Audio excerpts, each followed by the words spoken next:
Hello friends, in this video we will discuss about hardness of water.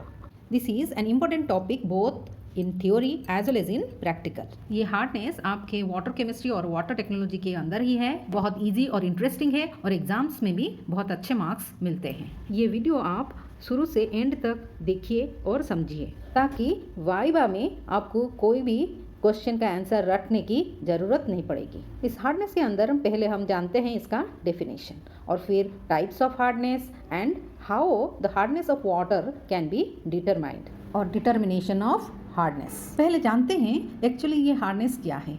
कभी कभी हम cooking करते time में देखते हैं कि दाल चावल ठीक तरह से पकता नहीं है और ज़्यादा टाइम लेता है, और जब भी कपड़े धोते हैं ज़्यादा साबुन और सोप लगता है फोम निकालने के लिए, तो वही है हार्डनेस। और इसका कारण है कुछ मेटालिक सॉल्ट्स जो कि पानी में डिजोल्व होकर ये सब करने के लिए प्रिवेंट करता है।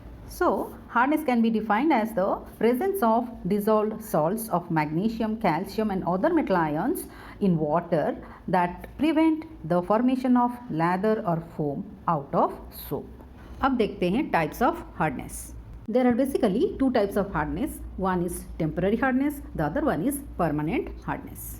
And temporary hardness is the hardness that can be removed easily just by boiling the water containing different salts. And the salts which are responsible for this temporary hardness are bicarbonates of calcium and magnesium ions. So, calcium bicarbonate and magnesium bicarbonates are responsible for temporary hardness, whereas permanent hardness is the hardness which cannot be removed simply by boiling. The salts which are responsible for this permanent hardness are chlorides and sulfates of calcium and magnesium, such as calcium chloride, magnesium chloride, calcium sulphate and magnesium sulphate. और पानी से ये hardness निकालने के लिए कुछ chemical processings का ज़रूरत पड़ता है। तो ये था types of hardness. Then we will go for the determination of hardness by using titration method. और experimentally total hardness is determined. What is total hardness? So both permanent as well as temporary, but in terms of only the metal ions, that is calcium ions and magnesium ions present in the water sample. और complexometric titration method use किया जाता है यह total hardness determine करने के लिए। तो during titration क्या होता है, कॉम्प्लेक्स सब फॉर्मेशन होता है और यहाँ पर कॉम्प्लेक्सिंग एजेंट है EDTA और ethylene diamine tetra acetic acid, जो कि स्टैंडर्ड सोल्यूशन बनाया जाता है और टाइट्रेशन के टाइम में ब्यूरेट में लिया जाता है। और दिस EDTA कॉम्प्लेक्स फॉर्म करता है मेटल आयंस के साथ और structurally EDTA can be represented as this. ध्यान से देखिए मैं कैसे ये स्ट्रक्चर में लिखती हूँ, उसी हिसाब से आप याद रखिए और you can write easily the structure of EDTA. In fact, we are not using this EDTA, but we are using disodium salt of EDTA because EDTA is less soluble in water, but disodium salt of EDTA is more soluble in water. अक्सर भाइवा में ये question पूछा जाता है। और molecular mass of this disodium salt of EDTA और EDTA is 372। इसको भी याद रखना क्योंकि कैलकुलेशन में ज़रूरत पड़ेगी। और इस टाइट्रेशन में एक इंडिकेटर यूज़ किया जाता है जो भी कॉम्प्लेक्स फॉर्म करता है मेटल आयंस के साथ, और इस इंडिकेटर है एरियोक्रोम ब्लैक टी और शॉर्ट में EBT। इसका कलर है blue. Don't get confuse with EDTA and EBT। And during titration क्या होता है, हम ब्यूरेट में स्टैंडर्ड सोल्यूशन EDTA लेते हैं और कोनिकल फ्लास्क में hard water sample 25 same cube of, इसके अंदर हम डालते हैं 2 ड्रॉप्स ऑफ EBT और इंडिकेटर एरियोक्रोम ब्लैक टी। मैंने आपको बताया था कि ये इंडिकेटर मेटल आयंस के साथ कॉम्प्लेक्स फॉर्म करता है, तो ये EBT will form complex with metal ions calcium and magnesium, जो कि मैं कैपिटल N में यहाँ पर लिख रही हूँ, where M represents calcium metal and magnesium metal. ऐसे तो EBT का कलर ब्लू है, but when it form complex with calcium and magnesium the colour will change to wine red। और this indicator metal complex weak complex है। when we will add EDTA during titration, what will happen, EDTA will form more stable complex with the metal ions and leaving the indicator free। अभी देखिए ये equation ठीक तरह से और समझ लीजिए, ये समझ जाएंगे तो nicely you can write in the examination. से देखिए EDTA मेटल आयन के साथ कॉम्प्लेक्स फॉर्म किया, मोर स्टेबल कॉम्प्लेक्स, और EBT को और इंडिकेटर को फ्री कर दिया। और आपको पता है इंडिकेटर का कलर ब्लू है, सो आपका एंड पॉइंट वाइन रेड से ब्लू, और EDTA मेटल कॉम्प्लेक्स जो कि कलरलेस है।